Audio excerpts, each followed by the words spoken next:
এসআইআরে চরম বিভ্রান্তি, প্রাক্তন বিদেশ সচিবকে শুনানিতে ডাক, তাঁর স্ত্রীকেও তলব। হিয়ারিং হয়রানিতে ইসরো চন্দ্রযানের বিজ্ঞানীও।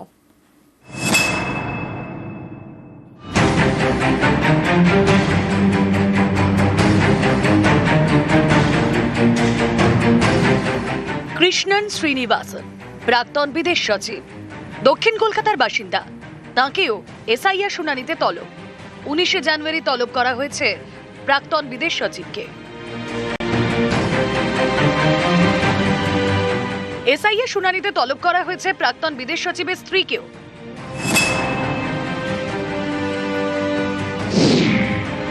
কৃষ্ণন শ্রীনিবাসন চেন্নাইয়ে জন্ম, ইংল্যান্ডে পড়াশোনা। 1959 থেকে ইন্ডিয়ান ফরেন সার্ভিসে বিদেশ সচিবের দায়িত্ব সামলেছেন। বিভিন্ন দেশে রাষ্ট্রদূত হিসেবে কাজ করেছেন। কমনওয়েলথ অফ নেশনস এর ডেপুটি সেক্রেটারি জেনারেলের পদেও ছিলেন। তাঁকেই এবার এসআইআর শুনানির নোটিশ। একেবারে অন্যায্যভাবে পরিকল্পিতভাবে মানুষ তিতিবিরক্ত হয়ে কোনোদিন না যান এবং সেই দিনই সঙ্গে সঙ্গে তাকে ওই ছুতোয় বাদ দিয়ে দেওয়া হবে। বিজেপির নির্দেশে জাতীয় নির্বাচন কমিশন ভোটার লিস্টে গণহত্যার খেলা খেলছে। কেন্দ্রীয় নির্বাচন কমিশন বা রাজ্যের নির্বাচন কমিশন যে কোনো সময় যে কাউকে যে কোনো হিয়ারিং এ ডাকতে পারেন, এটাই সাংবিধানিক ক্ষমতা নির্বাচন কমিশনের। এখানে কোনো সংবিধানের সঙ্গে সংঘাতের কোনো প্রশ্ন নেই বা কোনো সেরকম কিছু হচ্ছে না। কি হলো, প্রাক্তন বিদেশ সচিব কেন? অনেককেই ডেকেছেন, আমি নিজে গিয়েছি, আমাদের প্রচুর কর্মী প্রচুর নেতাকে যেতে হয়েছে, তাতে কি হলো গেল?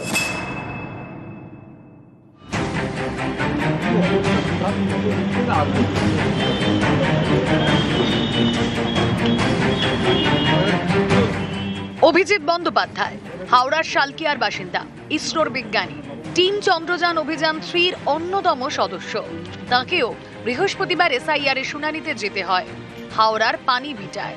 বিজ্ঞানীর মা বাবাকেও যেতে হয়েছে শুনানিতে। সব মানুষেরই খুব অসহায় অবস্থা। বয়স্ক মানুষ, আমি বাবা মাকে নিয়ে আজকে এখানে আসতে হয়েছে, বাধ্য হয়েছি এক প্রকার। কিছু দেশের জন্য করেছি, তার জন্য সত্যিই গর্বিত। কিন্তু বর্তমানে যেরকম পরিস্থিতি, এইভাবে লাইনে দাঁড়িয়ে বয়স্ক বাবা মাকে নিয়ে হয়রানির শিকার হতে হচ্ছে, এটা শুধু আমি নয়, আমার মতো হাজার হাজার পরিবারকে এরকম পরিস্থিতির মধ্যে দিয়ে যেতে হচ্ছে বর্তমানে। এটা খুবই দুঃখজনক। যা করাচ্ছে তাই করছি। বললো 2000 টাকার নোট অচল, লাইনে দাঁড়াও, কত লোক আবার এই করলো। যারা আমরা পেনশন পাই, আমরা বহুদিনের লোক, আমাদেরই অস্বীকার করছে যে তোমাদের নাগরিকত্ব থাকবে না। এই আবার কি ধরনের? আমরা স্বাধীনতার আগেকার।